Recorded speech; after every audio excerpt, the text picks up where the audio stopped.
Alors, bonjour, bonsoir, chers abonnés. Tout dépend de l'heure à laquelle vous allez regarder la vidéo et salut à tous les collègues ingénieurs.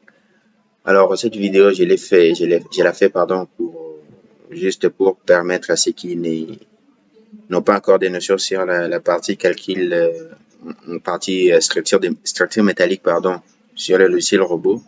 Ça, c'est en fait une sorte d'introduction pour ceux qui ne maîtrisent pas encore la partie, n'est-ce pas, structure métallique.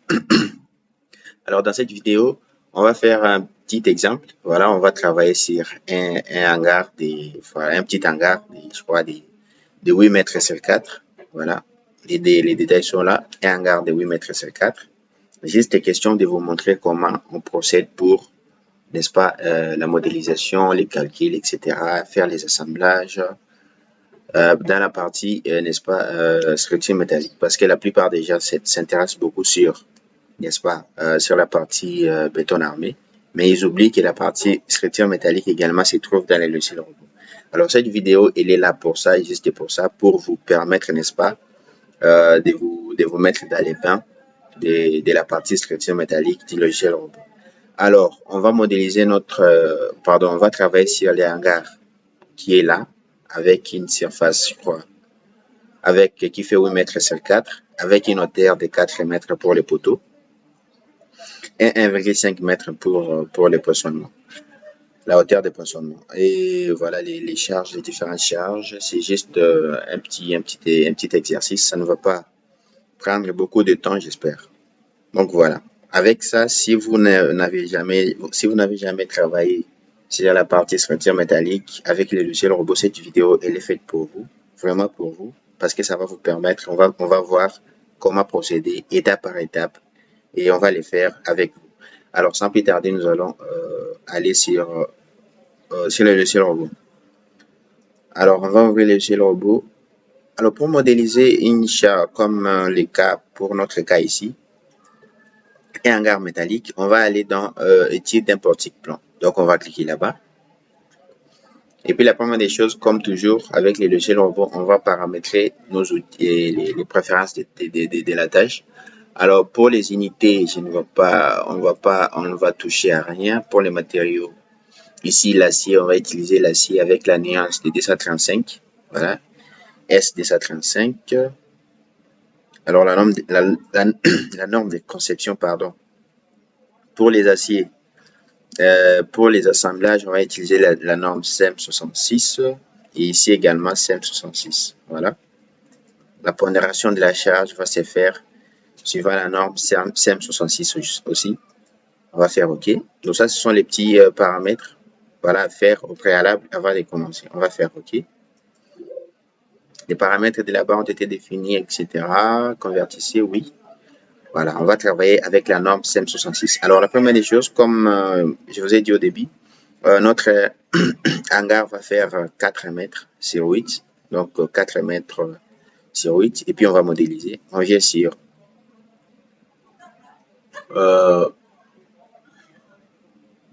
voilà, on vient ici.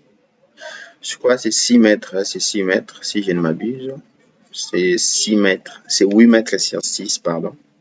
Donc, ce qu'on fait, on va venir sur définir axe. Alors, au niveau des X, on va répéter une fois, ou on va dire 2 fois 3 mètres, ce qui va donner 6 mètres. J'espère que vous comprenez. Donc, 6 mètres en termes de longueur et en termes de largeur, pardon, la longueur est de 8 mètres. Donc, j'espère que vous comprenez. J'ai fait ceci pour, n'est-ce pas, diviser la largeur en deux parties. Donc, vous saurez le pourquoi juste après. Et puis, la hauteur, on a dit que la hauteur était de combien? La hauteur était de 4 mètres pour les poteaux et 1,5 mètres pour les poissons. On va faire répéter une fois un espacement de 4 mètres et puis 1,5 mètres. Ajouter. Ici, on va changer en valeur. Appliquer et fermer. Voilà un peu à quoi ressemble notre hangar. Alors, et puis, qu'est-ce que nous allons faire maintenant? On va venir, n'est-ce pas, modéliser, créer plutôt les barres. Donc, on va venir ici, dans barre. Ici, type de barre. On va commencer par créer d'abord Alors, on va fermer ceci. On va commencer par créer les poteaux. Les poteaux sont de AH et AD120, la section. Donc, on va commencer ici. On va cliquer sur poteau. Donc, il ne faut pas cliquer sur poteau en béton armé ou poteau en bois. Il faut juste cliquer sur poteau. Vous voyez? Parce que nous travaillons ici en structure métallique. Donc, il faut cliquer sur poteau. Les anciennes habitudes, il faut les oublier. Quand vous faites les structures métalliques, vous cliquez sur poteau. Et au niveau de la section, on va définir la section. On avait dit la nuance des D135. La section, c'est un HEA D120. Donc, HEA D120. Voilà. Ajouter. Et on va mettre là-bas poteau. Comme ça, on ne va pas oublier. Ajouter. Et puis, pour les traverses, les IPE 100. Les IPE 100. Pour les traverses, je pense.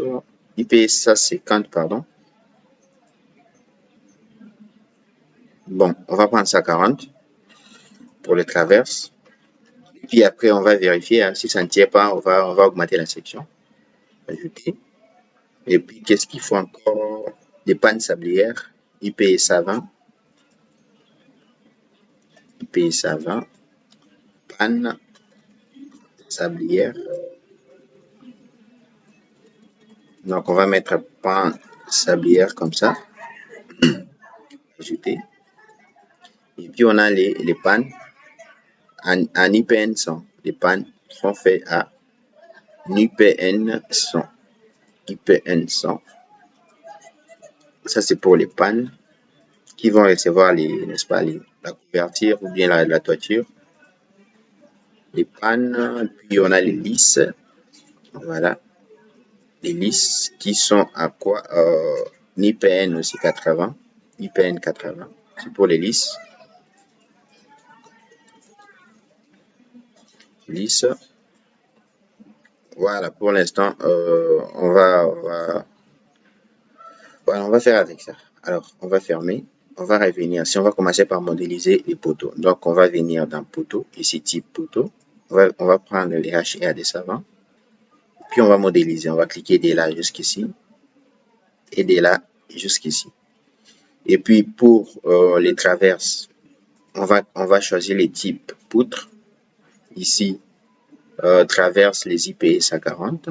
Donc, de là jusqu'à là et de là jusqu'à là. Voilà. Voilà un peu on peut voir en 3D à quoi va ressembler, n'est-ce pas, voilà, c'est un peu ça, vous voyez, c'est un peu ça.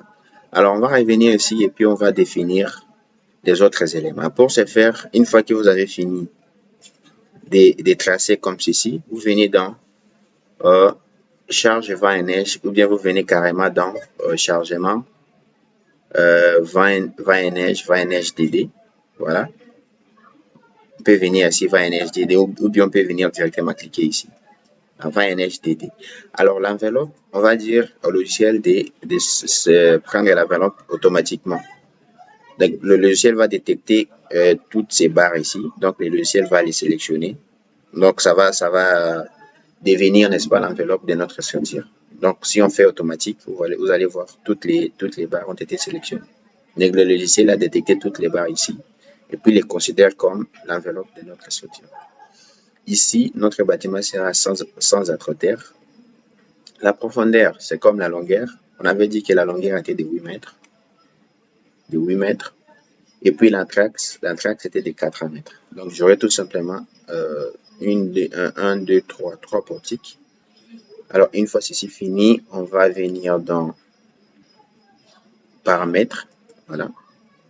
Voilà, paramètres globaux. L'altitude géométrique, on va laisser à 0. L'altitude de la construction ici. Notre bâtiment fait 4 mètres, donc 5 mètres 50. Donc, on va mettre là-bas 5 mètres 50. Position du sol, c'est à 0. Voilà. Et puis, la flèche, la toiture, on va laisser automatique, comme ça. Au niveau du vent, ici, on va cocher, on va prendre la pression du vent. Ici, on va introduire la pression par nous-mêmes. Donc, on va prendre, par exemple, pour mon cas, on va prendre 0,50 kPa. 0,50 kPa. Voilà, on peut utiliser cette pression-là. Alors, j'ai fait un petit calcul.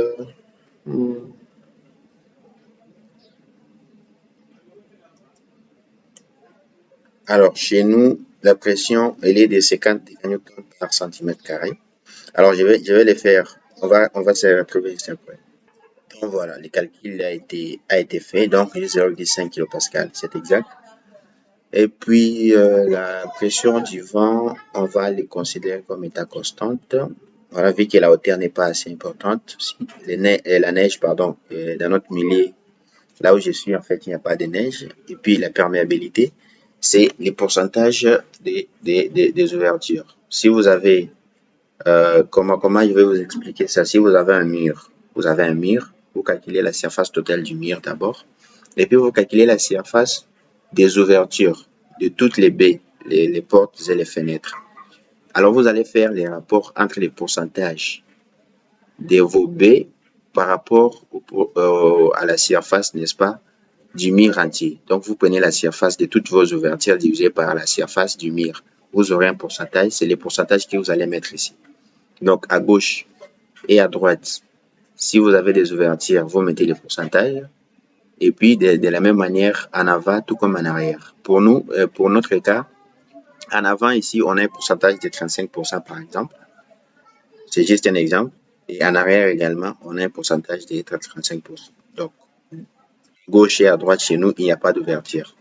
Par contre, si vous travaillez sur un projet où il y a des ouvertures à gauche et à droite, des fenêtres par exemple, vous calculez les pourcentages comme je viens de vous l'expliquer et vous les mettez ici. Alors, une fois ceci fini, vous venez dans Générer 3D. Voilà. Ici, position des portiques. On a des portiques avec une position régulière. Je vous avais dit 3 portiques qui se passaient des 4 mètres. Voilà. Et puis, on va définir ici nos lisses. Donc, on va venir dans Section. On va commencer par les lisses. Les lisses ou les lisses. Alors, les lisses sont là. Les IPN ajoutés. On va prendre toute la longueur ici, divisé par exemple, divisé par 5. Donc, on aura 1 divisé par 5 égale, puisque 1 divisé par 5, 0,2. 0,2. Alors, on va faire ici, on va venir dans relatif, position relative. Donc ici, la première liste sera à 0,2 de la longueur, la deuxième sera 0,4, la troisième 0,6, 0,8 et puis la dernière sera à 1 mètre. Donc on va laisser comme ça. On va copier ceci, CTRL-C de l'autre côté. Voici, je clique ici. Mes listes se mettent directement sans que je ne les fasse ici en 3D. Donc ici, j'ai fait CTRL-V. Il faut cocher exactement, Voilà, il faut cocher exactement. De la même manière ici, exactement. Et on va faire la même chose avec les pannes. Avec les pannes, donc ici, on va prendre les mêmes écartements ici, CTRL-C. On va venir ici. Mais cette fois, on va changer la section pour les pannes. On avait dit, pour les pannes, on a les sections des IPN 100 appliquées. Donc, on prend CTRL-C, on vient ici. Voilà, CTRL-V. La même chose, CTRL-C, on va les mettre là. CTRL-V. Voilà, c'est exactement ça. Et puis, je crois que c'est tout. Ici, au niveau de la définition de pignon, les barres auxquelles les charges de vent seront appliquées, c'est ces barres-là. Et celle-là. Voilà, on va faire OK. Et puis, on va cliquer sur Générer 3D. Voilà. Le module vent et neige a été modifié. OK. Alors, on peut enregistrer directement les dossiers ici en charpente métallique. hangar métallique. On va l'enregistrer. Et là, ce sont toutes les données que nous venons d'introduire. Voilà, toutes les données sont là.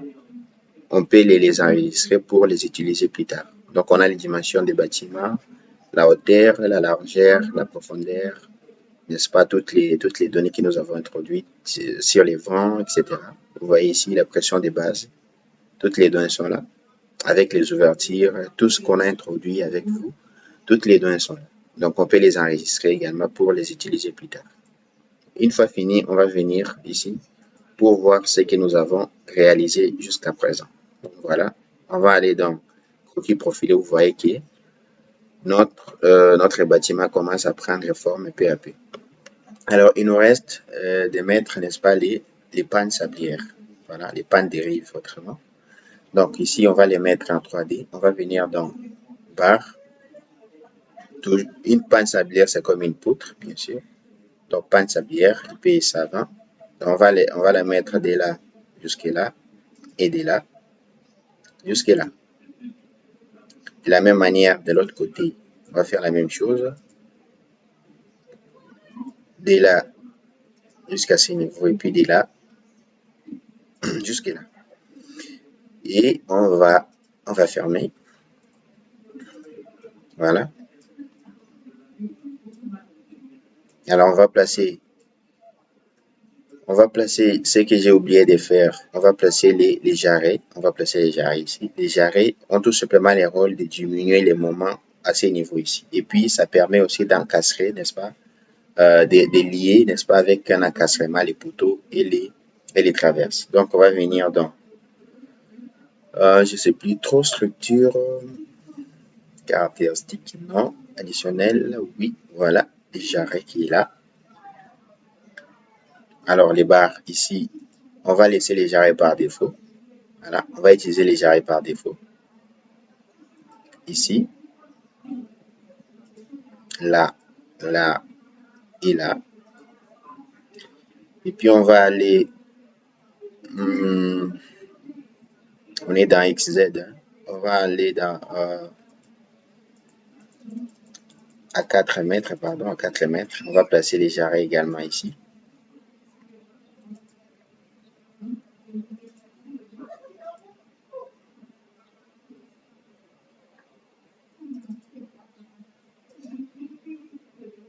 Donc, on va placer les jarrets ici, là-bas, voilà, comme ça. Et puis, on va aller à 8 mètres, au niveau du troisième portique. Et on va placer les jarrets également de la même manière. Vous avez compris les rôles ici, c'est pour diminuer les moments et puis encastrer, n'est-ce pas, les poteaux ainsi que pour qu'il n'y ait pas assez de mouvements à ce niveau. Donc, on va fermer. On va revenir en 3D. Maintenant, c'est parfait. Et puis, on va placer une poutre ici. Voilà, on va mettre la panne avec la même section que la panne sablière à ce niveau. Donc, on va venir dans barre panne sablière ici. Et puis de là jusque là. Voilà, c'est exactement ça. Alors, qu'est-ce qu'on va faire maintenant? On va placer les appuis. Voilà, on va placer les appuis.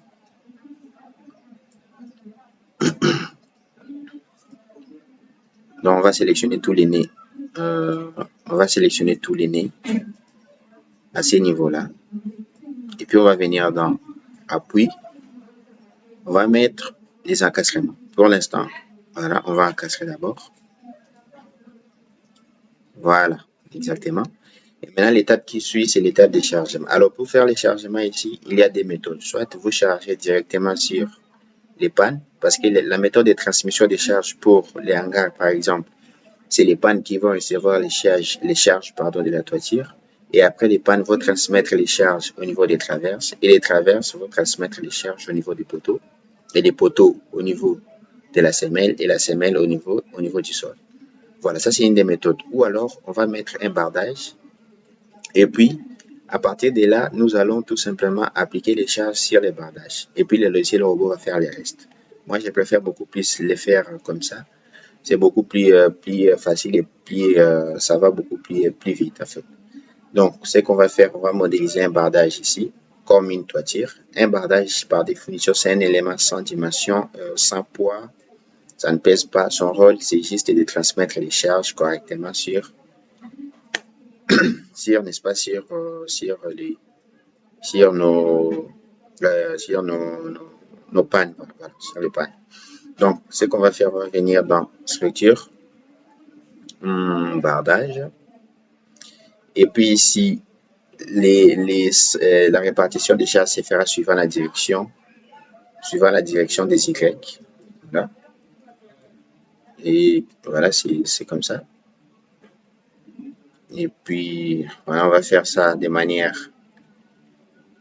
Voilà, on va cliquer d'ici, passer par là jusqu'ici. Voilà. Et puis de là, on va faire la même chose jusque là. Voilà.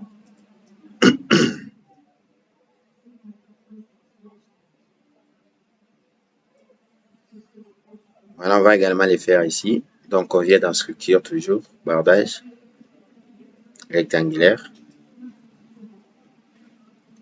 Alors ici, on peut ou ne pas mettre, parce que bon, on va quand même les mettre, on va les mettre. Voilà.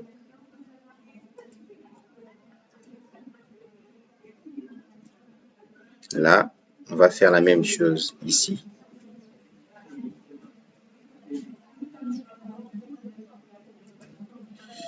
Voilà.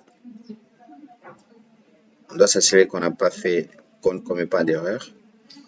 Voilà. Comme je vous ai dit au début, dans notre projet, il n'y a pas d'ouverture de gauche, ni à gauche, ni à droite. Donc, on va les fermer de cette manière-là. Et puis maintenant, on va passer à l'application des charges. Donc ici, d'abord, j'ai les données des vents. Les vents ont été appliqués directement par les logiciels robots. Vous voyez, l'utilité, n'est-ce pas, de modéliser de cette manière-là. Donc, on n'aura pas à appliquer nous-mêmes l'effet du vent. Et puis, qu'est-ce qu'on va faire ici? On va venir voilà ici, cas de charge. On va créer les cas de charge. Les premiers cas de charge, c'est les poids propres. Donc, poids propre, PP, ajouter.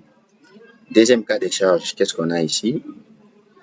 On a la couverture et les faux plafonds. Donc, G1, couverture, G1, ajouter. Et puis GD, faux plafond, ajouter également. Et puis, qu'est-ce qu'on va rajouter ici? L'étanchéité, c'est lorsque la pente elle est inférieure à 10%. Pour notre cas, la pente n'est pas inférieure à 10%, donc on ne va pas placer l'étanchéité. Et puis, on a la poussière. La poussière, c'est une charge d'exploitation. Voilà, c'est pas une charge permanente. Donc, on va venir charge d'exploitation, poussière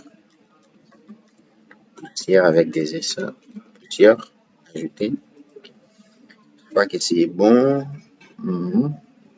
Voilà. Alors, ici, pour l'étanchéité, je vous ai dit si la pente elle est inférieure à 10%. Si on veut calculer la pente pour notre projet, par exemple, j'ai ici, j'ai 3 mètres, j'ai 3 mètres ici, et là, j'ai 1,50 m. Donc, si on calcule la pente, on va prendre, voilà, on va prendre la calculatrice, par exemple. La pente, ça va faire quoi? Ça va faire des côtés opposés sur les côtés adjacents. Donc, j'ai 1,5 divisé par 3. Donc, j'ai une pente de 50%. Vous voyez, j'ai une pente de 50%. Donc, elle est supérieure à 10%. Si votre pente elle est de 10%, dans ces cas-là, vous appliquez, n'est-ce pas, vous mettez l'étanchéité. Parce que c'est pour éviter que l'eau puisse stagner à ce niveau ici. Comme notre pente elle est supérieure à 10%, on ne va pas mettre l'étanchéité. J'espère que vous comprenez. Alors, on va commencer par appliquer la charge de la poussière. La charge de la poussière va s'appliquer sur la partie toiture ici. Donc, poussière, on vient dans définir charge. C'est une charge surfacique. Son intensité, son intensité est de 0,20 kN par mètre carré, donc moins 0,20. Ajouter, appliquer à quoi? À ceci, et puis à cela. Donc, on va sélectionner les débardages. Voilà, appliquer. Pour la poussière, non, pour les G1, je crois qu'on a oublié un cas de charge, on a oublié la traitière. Donc, on va les faire. Pour la couverture, la charge elle est de 0,12. Donc, G1, la couverture, c'est une charge surfacique de 0,12. Moins 0,12. Ajouter. Et puis appliquer. Et puis, pour les faux plafonds, la charge est de 0,10. Voilà. Toujours une charge surfacique, cette fois de 0,10. Ajouter, appliquer, et puis fermer. Voilà. On a appliqué toutes nos charges, tous les cas de charges qui... Bon, ça, ce sont les données que les logiciels robots, les données du vent que les logiciels robots appliqués directement, automatiquement sur la structure. Voilà. Mais ce qu'il nous reste à faire ici, c'est de faire, n'est-ce pas, la combinaison. La combinaison des charges va venir de chargement. Combinaison automatique. Voilà. On va faire une combinaison automatique complète. Donc, on va laisser au logiciel les soins de les faire. On va aller dans Avancer. Ici, au niveau des cas, on s'assure que tout a été coché. Vous voyez, tous les cas de charge ont été cochés. Et puis, au niveau de la combinaison également. Alors, au niveau des groupes ici, la nature permanente, on a les poids propres G1 et puis GD. Et puis, pour la charge d'exploitation, on a tout simplement la poussière. Vous voyez? Et puis, au niveau des relations, je crois que tout est là. Et puis, on va faire tout simplement générer.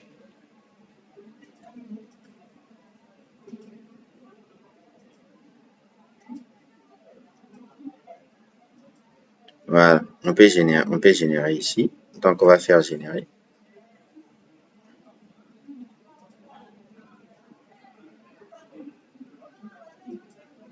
Voilà, ou alors on le fait tout simplement manuellement, ça ne pose pas de problème.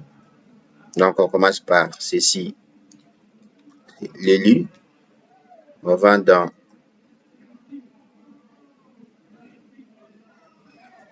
alors, donc on vient dans combinaison manuelle, élu bien sûr.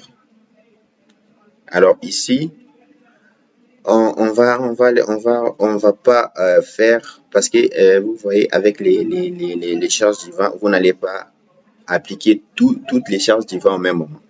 Donc ces cas ici, c'est soit c'est ces cas qui s'appliquent et les autres cas ne s'appliquent pas. Donc les vents ne peuvent pas souffler dans toutes les directions au même moment. J'espère que vous comprenez. Si les vents soufflent dans la direction ici numéro 1, donc les autres cas, il n'y aura pas de valeur de vent. Donc les vents ne soufflent que dans une direction. Soit on va faire ça les uns après les autres, on va prendre chaque combinaison avec chaque cas de vent, ou alors pour souci d'aller vite avec la vidéo, on va tout simplement, n'est-ce pas, choisir un cas comme ça par hasard qu'on va utiliser. Alors on va prendre ces cas ici, voilà. On va les faire passer et puis on va faire passer les autres. Voilà. Puis G1 et puis GD également et puis la poussière.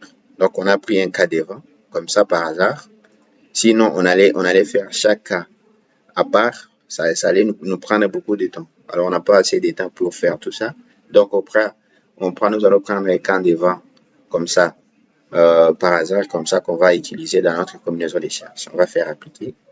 Et puis nouvelle, cette fois LS.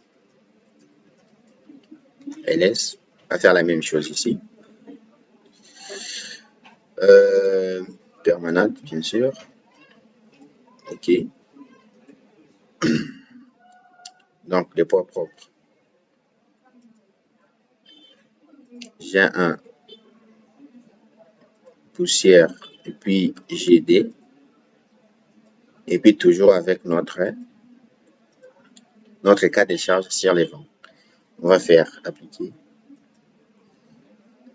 et on va fermer. Alors, une fois qu'on a fini, n'est-ce pas, d'appliquer, qu'est-ce qui nous reste ici? Il nous reste quoi?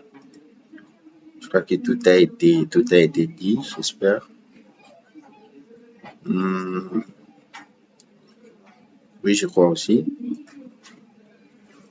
Oh, voilà, maintenant ça me revient. On doit modéliser les contre-vêtements. On a oublié de modéliser les contre-vêtements, c'est très important. On va les faire. Donc, on va venir dans. Les contre-vêtements sont CAE 45x5. Donc, on va venir ici. On va aller dans barre. On va créer, cette fois, c'est une barre. On va venir dans section. Alors, les contre-vêtements de 45 fois 5. Voilà. 45 x 5, ajouter et fermer. Et on va les modéliser ici. De là jusque là. De là jusqu'ici. Et c'est la même section pour les contre-vêtements horizontal et vertical. Donc, de là jusqu'ici. On va faire la même chose de l'autre côté. On va faire la même chose ici et puis de là jusque là. Et là, on fait la même chose également. Et puis de là jusque là. OK. Voilà, c'est tout ce qui nous manquait. Alors maintenant, on va délancer les calculs et devoir vérifier si le logiciel a pris en compte les poids propres de la structure. Qu'est-ce que je vais faire? Je vais venir dans définir charge. Donc ici, je vais rester sur les poids propres. Donc je vais aller dans poids et masse. Je coche ici, vous voyez, pour me rassurer que le logiciel robot a pris en compte les poids propres de la structure. Voilà, je crois que tout a été pris en compte. Voilà, tout est en rouge, c'est bon. Donc, tout va bien. On va fermer et on va lancer les calculs.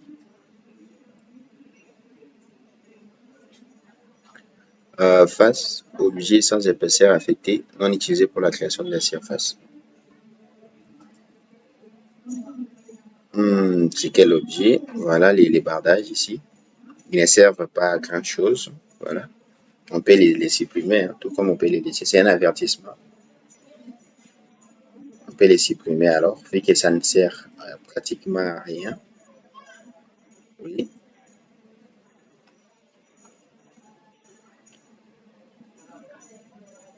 Ça ne sert pas à grand chose, vous voyez.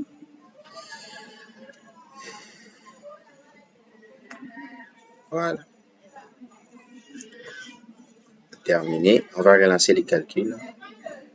Voilà, cette fois, il n'y a pas d'erreur, il n'y a pas d'avertissement. Et maintenant, on va passer aux vérifications. Une fois que vous avez lancé les calculs, l'étape qui va suivre, c'est l'étape de la vérification.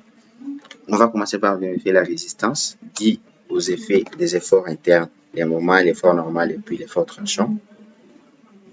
On va vérifier les contraintes et les flèches, ainsi que les déplacements. Alors ici, on dit on ne peut pas passer à la vérification de la stabilité de la structure du moment où la résistance des éléments de la structure n'est pas vérifiée.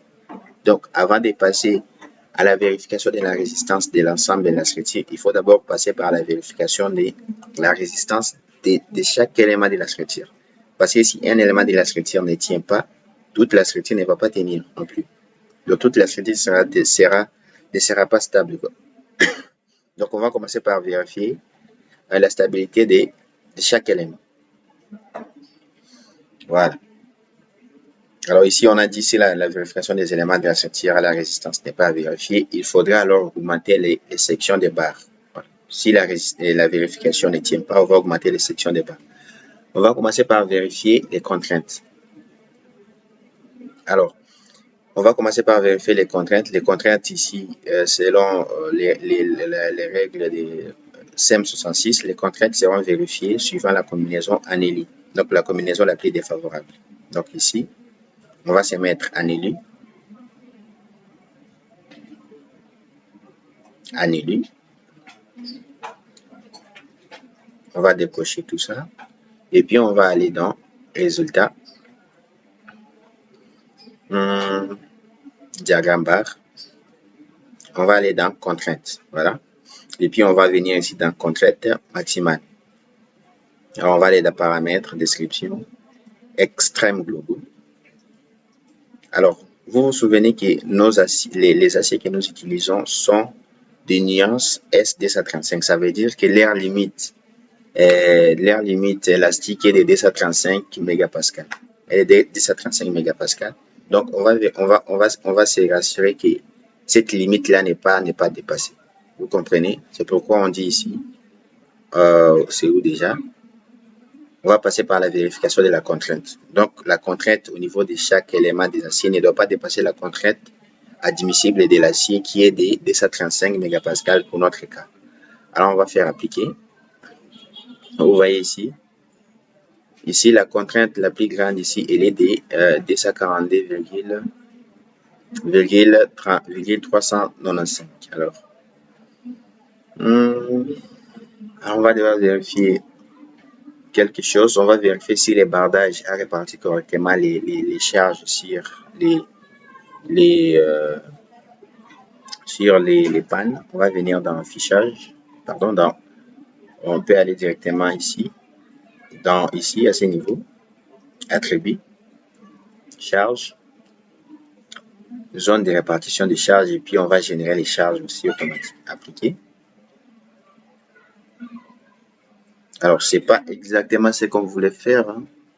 Alors, je vais vous expliquer pourquoi. Alors, vous voyez ici, les bardages, leur rôle, c'est de transmettre les charges au niveau des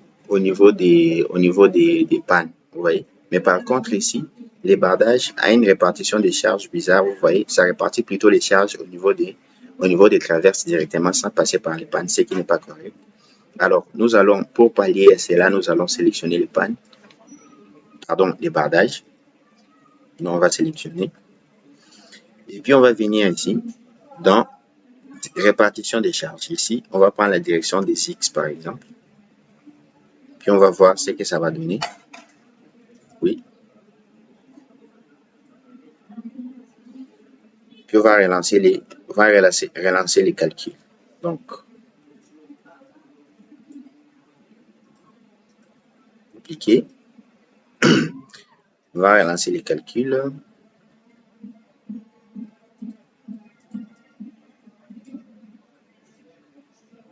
Et puis ici, on clique là-bas, appliquer.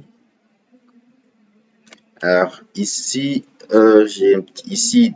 à cet endroit, la répartition a été faite correctement, mais là, non, la répartition n'a pas été faite correctement. Vous voyez ici, ça répartit aussi les charges sur les contrevêtements, ce qui n'est pas correct. Alors, ce que nous allons faire ici,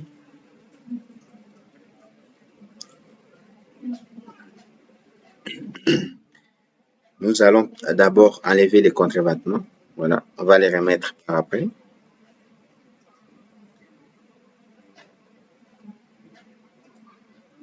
Donc, alors, avec la taille du projet également, les contrevêtements ici ne servent pas à grand chose. Ce n'est pas un hangar assez immense. Et puis, on va recommencer. On va recalculer. Voilà, ça c'est la répartition exacte, n'est-ce pas, de la descente des charges à partir des bardages. Donc, les bardages reçoivent les charges et puis les transmettent sur les pannes. Ça, c'est la répartition exacte. Maintenant, vous voyez, la contrainte, on était au niveau de la contrainte, de la vérification de la contrainte. On voit la contrainte maximale au niveau des éléments ici, elle est de 86,256 kN mégapascal. Méganewton par mètre carré, donc mégapascal, ce qui est inférieur à la contrainte admissible des aciers que nous avons utilisés, qui était de 236 mégapascal. Vous voyez, c'est exact. Au niveau de la contrainte, tout est bon. On va passer à une autre vérification. Vérification des flèches. La vérification des flèches, elle s'effectue suivant la combinaison en LS. Donc, pour la contrainte, on est sûr que tous les éléments de la structure vont leur contrainte n'est pas dépassée, la contrainte admissible des aciers que nous avons utilisés n'a pas été dépassée. OK, on va décocher ici. Alors, on va décocher tout ça. Voilà, c'est bon. Et puis, qu'est-ce qu'il nous faut maintenant? Vérification de la flèche. Alors, la flèche s'effectue en LS. On va se mettre en LS. Et puis, qu'est-ce qu'on a ici? On dit la flèche admissible des barres horizontales supportant les personnels doit avoir une longueur. Leur flèche admissible doit être la longueur de cette barre divisée par 250. Donc, ici, on va sélectionner toutes les pannes et puis toutes les pannes sablières pour voir leur flèche.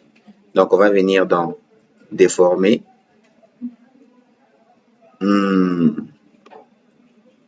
Déplacement de nœud. Appliquer. Vous voyez ici la flèche maximale ici est de 0,4. Alors, cette flèche, elle est à quel niveau? Alors, on va d'abord isoler les éléments horizontaux, pardon, des barres horizontales, voilà.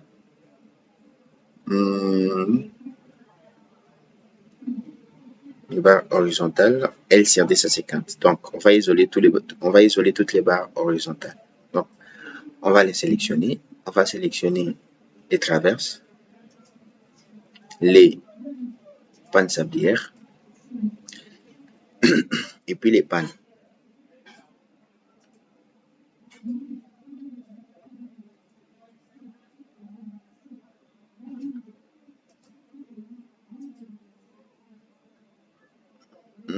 Voilà les pannes, je vais dire les traverses.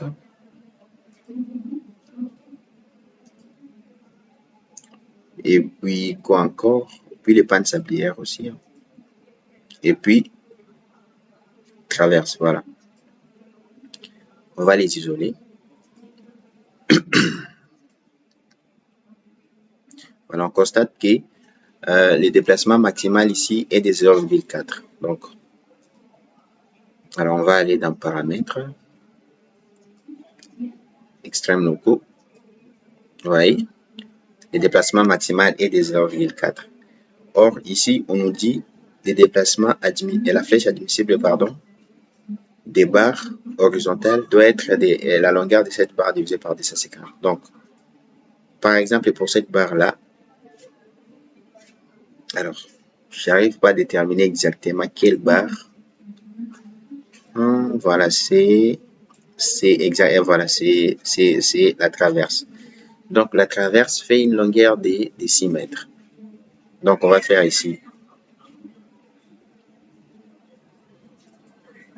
Donc, on va faire ici 6 mètres. On va prendre une calculatrice. 6 mètres divisé par 250, ça fait combien? 6 divisé par 250. Ça fait 2, alors 6 mètres, ça fait 600 cm divisé par 250. Donc j'ai ici, pardon, c'est, attention, dès là jusqu'à là, c'est pas 6 mètres, mais plutôt 3 mètres. Donc j'ai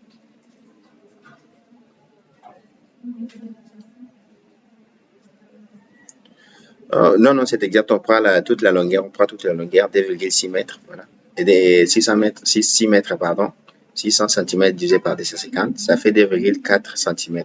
Ça, c'est les déplacements admissibles qui, les éléments ici ne doivent pas dépasser. Or, pour nous, les déplacements maximaux, la flèche maximale est de 0,4 cm. Donc, notre flèche maximale pour notre projet, elle est inférieure à la flèche admissible qui est de la longueur de l'élément divisé par 250. Donc, en termes de flèches pour les barres horizontales, ça tient.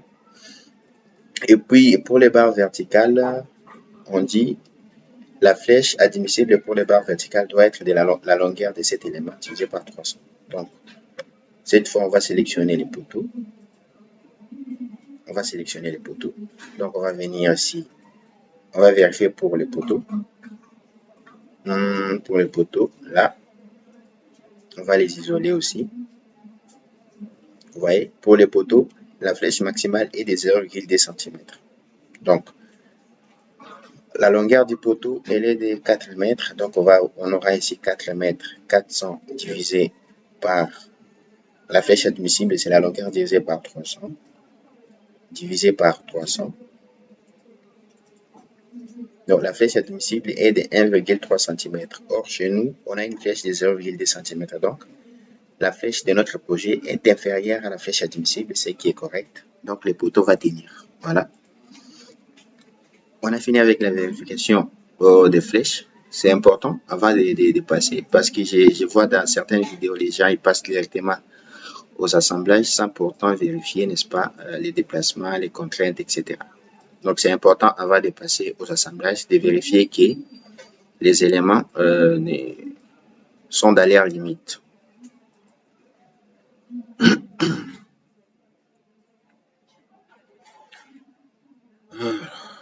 Alors, une fois qu'on a fini avec la vérification de ces éléments-là, on va passer, n'est-ce pas, au paramétrage pour faire les assemblages. La vérification, n'est-ce pas, de la stabilité maintenant de la structure. Alors, on va passer à la création des familles. On va créer les différentes familles pour les éléments. On va venir dans dimensionnement. Dimensionnement barre acier. Voilà, on va créer les différentes familles. On va d'abord commencer par la première famille pour les poteaux. Donc ici, on va cliquer sur Nouveau. Donc famille, nom de la famille, on va mettre tout simplement poteau. Et puis l'acier, c'est l'acier ST135. On va enregistrer, bien sûr. Et puis on va créer une deuxième famille d'abord. On va les faire comme ça. Deuxième famille. Alors ici, au niveau de la première famille, on va sélectionner tous les poteaux. Donc on va venir ici. On va venir dans poteau. Voilà. Comme ça. Et puis à partir de là, on va venir dans type de barre, acier, etc. Alors on va supprimer tout ça et puis on va paramétrer nous-mêmes. Alors, ce sont des poteaux. Donc on va venir ici. On va dire poteau. Paramètres. Alors les coefficients d'effleurement, on va devoir cocher les repères locaux ici. Alors pour les poteaux, l'effleurement suivant par rapport à l'axe DY, n'est-ce pas? On a ici un accasserement et là-bas aussi on a un accasserement. Donc l'effleurement dans la direction des Z suivant, par rapport à l'axe des Y, vous voyez l'axe des Y, c'est l'axe perpendiculaire à l'axe des Z, dans ce sens-là. Donc, l'effleurement par rapport à l'axe des Y, autour de l'axe des Y, on se rend compte qu'ici on a un accasserement, là-bas aussi on a un accasserement. Donc, on va venir ici, accasserement, on est dans ce cas-là. Et puis, on a l'effleurement suivant la direction des Z. Par rapport, à l'axe des Z, on a la présence des pannes à ce niveau. Donc, on va cliquer ici. On va venir là. Et puis, on va dire définition manuelle. Voilà. Relative, bien sûr. Voilà. Le logiciel lui-même va détecter l'endroit où se trouvent les pannes. Et puis, n'est-ce pas, il va prendre en compte. Donc, on va faire OK. Et puis, les déversements. Pour les déversements. Alors ici, un petit correctif à ce niveau. Alors, on se rend compte que les poteaux ici, même s'il est encastré à ce niveau, il y aura un petit déplacement ici. Donc, au lieu de mettre un encastrement partout, on va plutôt choisir ceci. Un encastrement et puis un est déplaçable. Voilà. Et puis, ici, au niveau de la pièce qui aboutit à ces poteaux, par exemple, les poteaux numéro 2, mon poteau numéro 2, la pièce qui aboutit là-bas, c'est cette traverse-là. OK. Voilà, c'est comme ça. Et puis dans la direction des Z, c'est correct. Et puis les paramètres des flammes ici, on aura ici, on a, alors ici, paramètres des flammes, on a éléments à des moments différents aux extrémités, exact. Et puis l'aile supérieure, on va mettre ça, voilà, parce il y a des pannes, il y a des plutôt des lisses, et puis aile inférieure, il n'y a rien du tout. Donc, encasтрement, voilà. Ça, c'est pour le poteau. Donc, on va enregistrer ceci et on va fermer. Donc, poteau paramètre, on va l'appliquer à quoi? À tous les poteaux. Donc, on va venir sélectionner ici tous les poteaux. Donc là, on va sélectionner tous les poteaux et puis, voilà, on va appliquer tous ces paramètres à nos poteaux. Et puis, on va passer aux poutres. Donc, la famille numéro 2.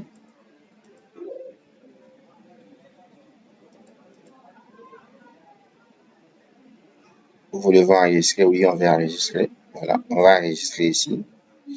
On va d'abord venir, on va enregistrer. J'ai oublié d'enregistrer. On va enregistrer tout ce qu'on a fait. Et puis, on va passer à la famille numéro 2, à la famille des traverses. Alors, on ne va pas faire toutes les familles. On n'a pas assez de temps. La vidéo a déjà assez duré. Autant déjà vers les 1 heure. Donc, famille numéro 2. La liste des objets, c'est toutes les...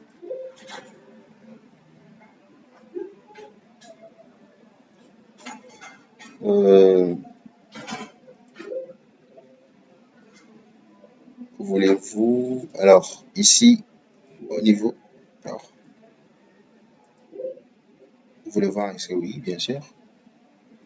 Alors, ici, pour les poteaux, on a dit qu'on devrait l'appliquer à tous les poteaux. Voilà, on applique comme ça. Et puis, on passe à la famille numéro 2. Dans la famille numéro 2, la liste des pièces sera tout simplement la famille des traverses. Maintenant, on va fermer d'abord. Ici, on a les traverses. Voilà, on va sélectionner toutes les traverses et puis on va mettre la sélection CTRL-C, CTRL-V. On va nommer ici traverse, toujours la C235. Et au niveau des paramètres ici, au niveau des paramètres, cette fois ce sont des poutres. Donc on va cliquer sur poutre. On va mettre une poutre traverse. Alors, les poutres et pardon, les traverses ne sont pas calculées au flamand, à moins que la pente, n'est-ce pas, soit beaucoup plus importante. Comme je vous ai dit au début, si la pente elle est importante, dans ces cas-là, les traverses seront calculées au flamand. Donc par défaut, ici, le logiciel ne tient pas compte du flamand pour les traverses. Donc ici seulement ce qui nous intéresse, c'est les déversements. Donc au niveau du paramètre des déversements, éléments à des moments différents aux extrémités. Et puis l'aile supérieure ici, il y a des pannes. Donc on va cliquer sur contre-vêtements intermédiaires qui sont des pannes. Voilà, ok. Et puis à l'inférieur, il n'y a rien du tout. Donc il n'y a rien. On va mettre tout simplement encastrement. Un encastrement ici, un encastrement là-bas. On va faire OK. Et puis au niveau des services, on se rassure que la flèche, les limites sont bien cochées, même si on a déjà vérifié. En plus de ça, on va enregistrer. Voilà, on va fermer. Et puis on va appliquer ceci à toutes les traverses. Donc on va appliquer. Et puis on va fermer. Voilà. Vous pouvez vous amuser comme ça à faire pour les pannes, les lisses, etc. Vu que nous n'avons pas assez de temps, on s'arrête là. On va essayer de faire l'assemblage poteau traverse. Voilà.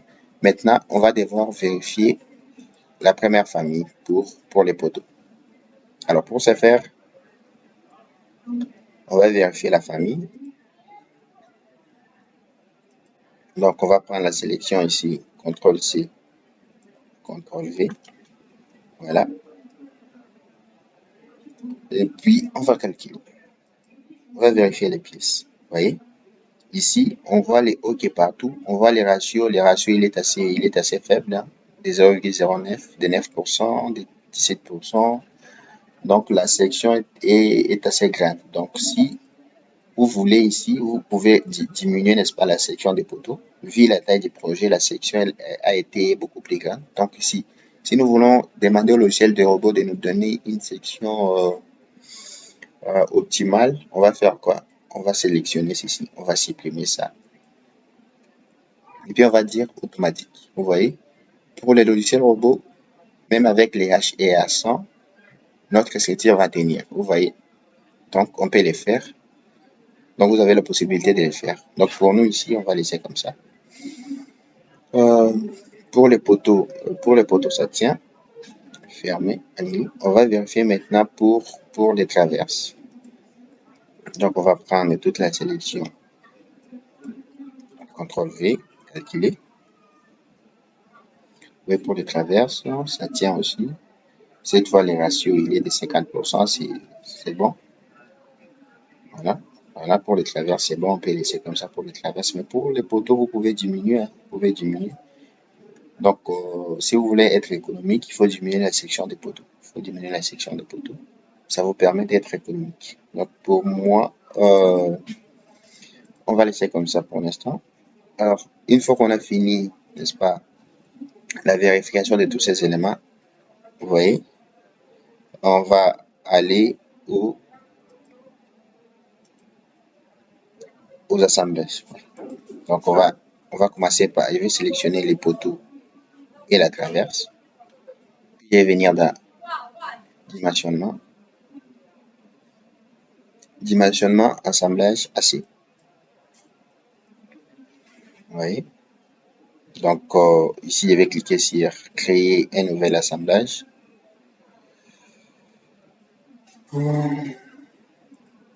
Ici, plutôt, créer un nouvel assemblage de la structure. Là, voulez-vous continuer?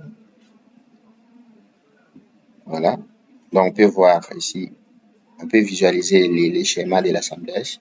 Alors ici, on peut changer par exemple la dimension de la platine ici. On peut la prolonger jusqu'à ce niveau. Donc, on va venir dans platine, la longueur de la platine, plutôt la largeur, BP. On peut aller jusqu'à 150. Voilà, essayons d'appliquer d'abord pour voir. Ouais, c'est assez, ouais, c'est assez bien. Qu'est-ce qu'on peut changer ici? La platine, c'est bien. Déjà, on va les laisser comme ça pour l'instant. Les boulons, on va utiliser les boulons M8 des diamètres 8, des classes 8.8. Alors, les nombres des lignes, on va prendre 5, on va laisser 5. Et puis, l'espacement, on va laisser également comme ça pour l'instant. Et puis, on va essayer de pousser les boulons de ces côtés ici. Donc, on va augmenter et laisser l'anthrax entre les boulons. Donc, et ici, l'anthrax horizontal, on va aller jusqu'à 60. Voilà. On peut aller jusqu'à 70. Hein. Il faut mettre quelque chose au milieu. Voilà, là, c'est bien. Là, c'est bien. C'est parfait. Et puis, l'épaisseur de la platine, également, on va devoir la diminuer. Épaisseur, ici, on peut aller jusqu'à 7. Voilà. Parce que la charge n'est pas assez importante. Et pour les raidisseurs ici, les raidisseurs, on va plutôt prendre seulement ceci. Appliquer. Non, plutôt on va laisser, je crois. Les raidisseurs, on va laisser. L'épaisseur, on va laisser à 8 mm. Pour l'instant, on va essayer de lancer les calculs pour voir ce que ça va donner. Alors, calculer. C'est ici, je pense. Non, plutôt là. Calcul. Voilà. Vous voyez les ratios, il est des 0,31, donc ça tient.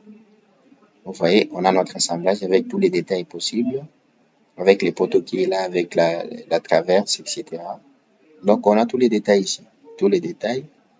Alors, ici, il n'y a pas de remarques. On dit l'assemblage satisfaisant. Vous voyez l'assemblage satisfaisant vis-à-vis de la norme. Ça donne un ratio de 0,31, de 31%. Ici, on dit l'épaisseur de la platine est trop faible ou nulle. Donc, on doit avoir une épaisseur au moins de 10. Voilà. On peut revenir ici. Donc, on double-clique ici. Pour la platine, on peut aller jusqu'à 10 mm. Donc, on va aller jusqu'à 12, comme les logiciels nous suggèrent. On va relancer les calculs. Calculer. Voilà. On va voir maintenant l'épaisseur de la platine trop faible ou trop nulle. Bon, on va laisser comme ça. On va laisser comme ça. On peut aller jusqu'à 15. On peut aller jusqu'à 15. Appliquer 15 mm. Donc, calculer. Cette fois, il n'y a plus de messages. Vous voyez, l'épaisseur de la platine est satisfaisante. Donc, l'assemblage a été bien fait.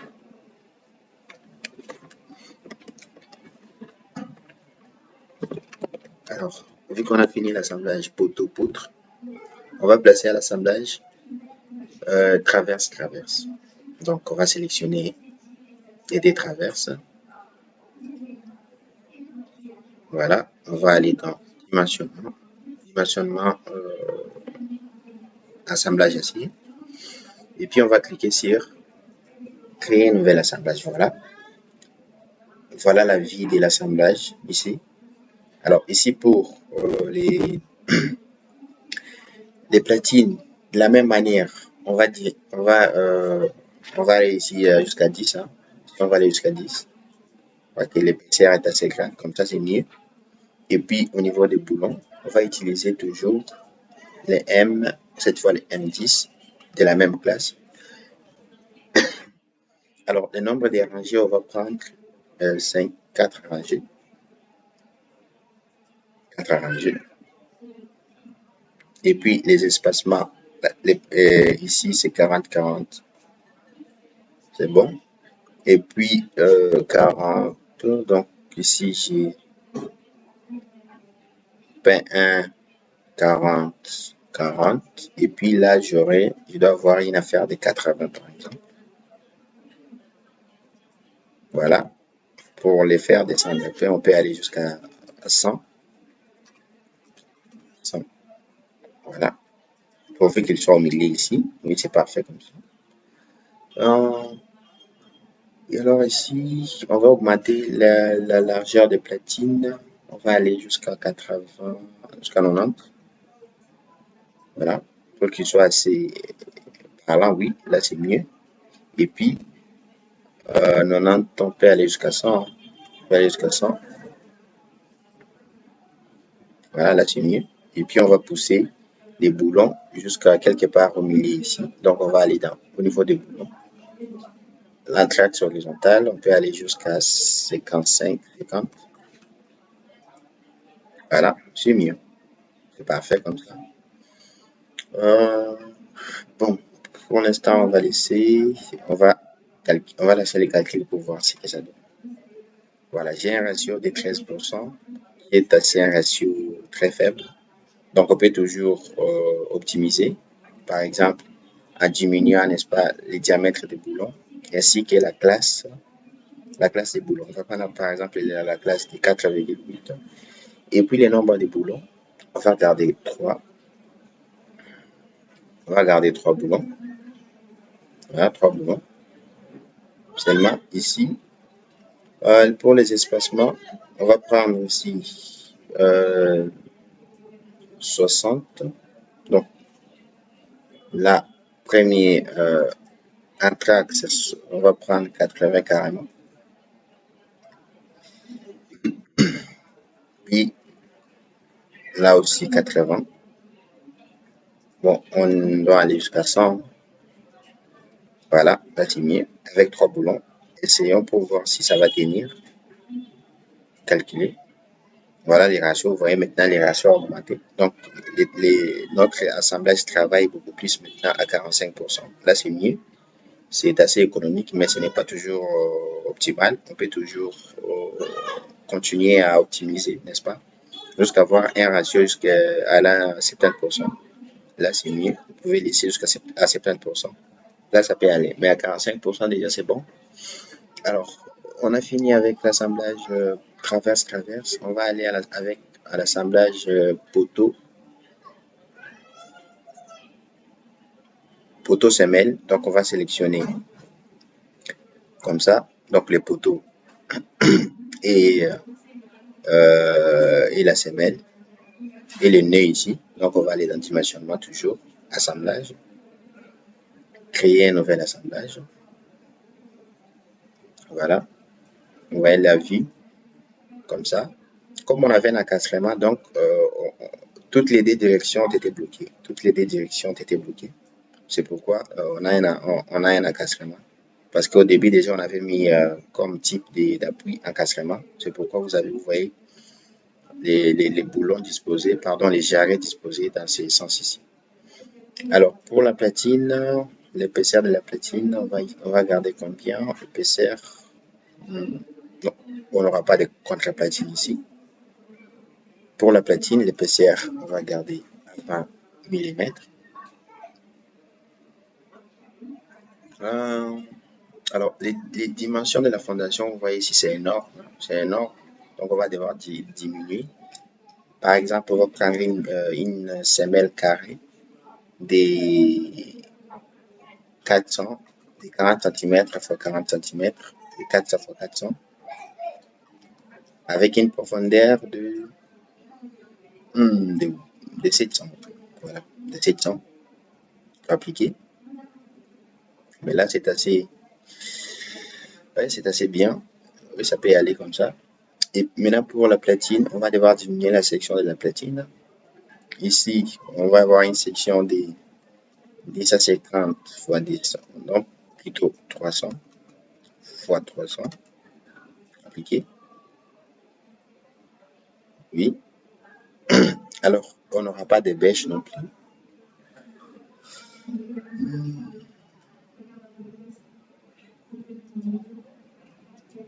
Donc, on enlève la bêche.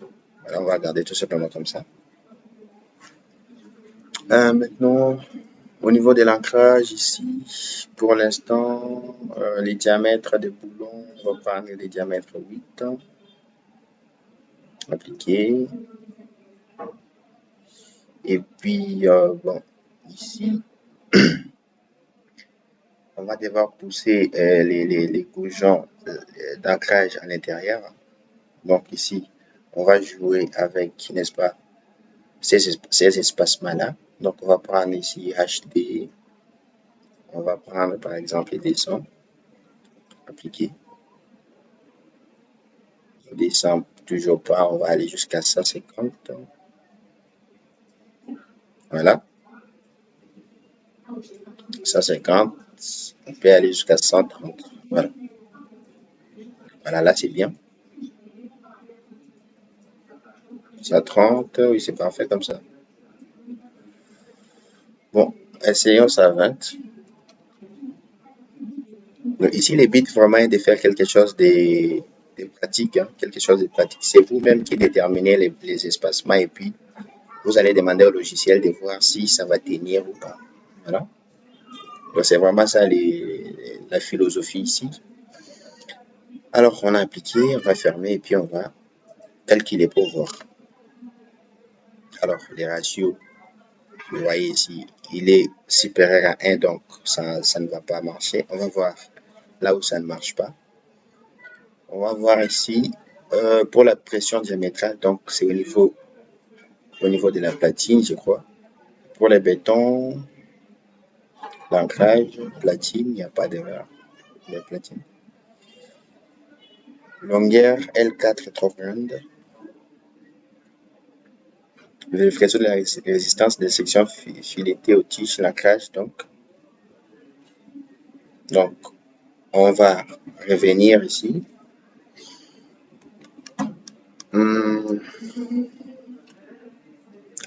Donc, les diamètres, on va augmenter les diamètres à 12.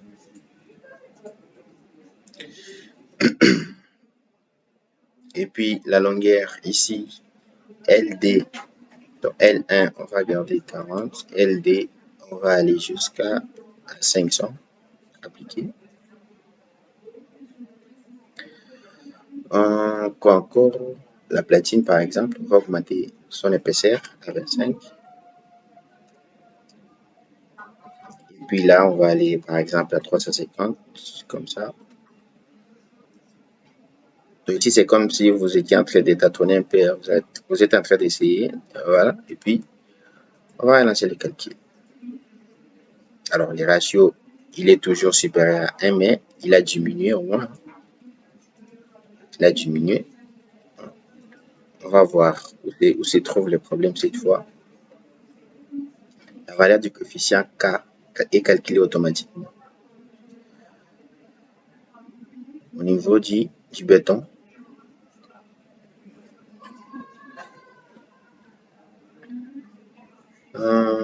Alors,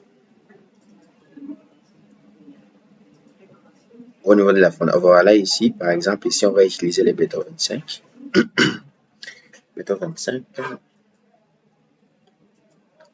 Alors, l'ancrage, on va augmenter la classe. 6,8 pour la platine, pour les poteaux. Voilà, c'est un casselet, bien sûr. Alors, on va mettre les radiceurs. On va mettre les radiceurs simples. Appliquer. OK. Voilà, cette fois, je pense que ça va tenir. Voilà, exactement. Il nous fallait tout simplement les réducteurs. On a mis les réducteurs et puis les ratios, il est allé jusqu'à 89%. C'est bien. Voilà, c'est parfait. On dit pince transversale boulon L du poteau trop faible.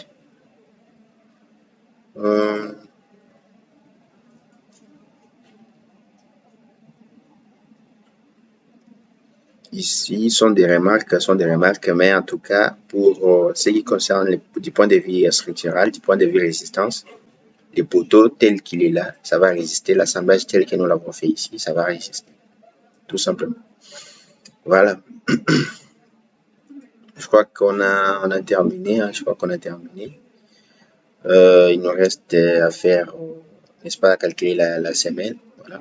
On va calculer la semelle ici. Donc, on va sélectionner. Cette fois-ci, un élément béton armé. On va venir dans le dimensionnement. Ferrage réel, élément béton armé. C'est une semelle sous poteau métallique. Donc, retenez cela. Semelle sous poteau métallique. Donc, pour afficher, vous venez ici, vous cliquez, puis vous double-cliquez au niveau de la semelle. Votre semelle va s'afficher. Et la première des choses à faire, ici, au niveau des fils, il faut vous rassurer que vous êtes ici. Donc, notre semelle, c'est une semelle c'est un fil sous poteau acier, sous poteau métallique. Donc, on va cliquer ici. Vous voyez directement même la représentation de notre fil change. Donc, il ne faut pas laisser là-bas, sinon vous allez croire que vous êtes en train de calculer un fil sous poteau acier alors que vous calculez un fil sous poteau béton armé. Donc, la première des choses, d'abord, vous cliquez ici. Et puis, là, on peut revenir maintenant pour régler certains détails ici. Donc, on va figer, il n'y a pas d'excentricité ici. Alors, ici, on va laisser, on peut aller jusqu'à quoi? 2 mètres, c'est beaucoup. 1,20 m, par exemple, de part et d'autre. H1, c'est 0,7. H4, c'est les bétons de propriété, 5 cm. Et puis HD, la hauteur du fil. Voilà, on peut laisser comme ça pour l'instant. Appliquer. Et puis, calculer.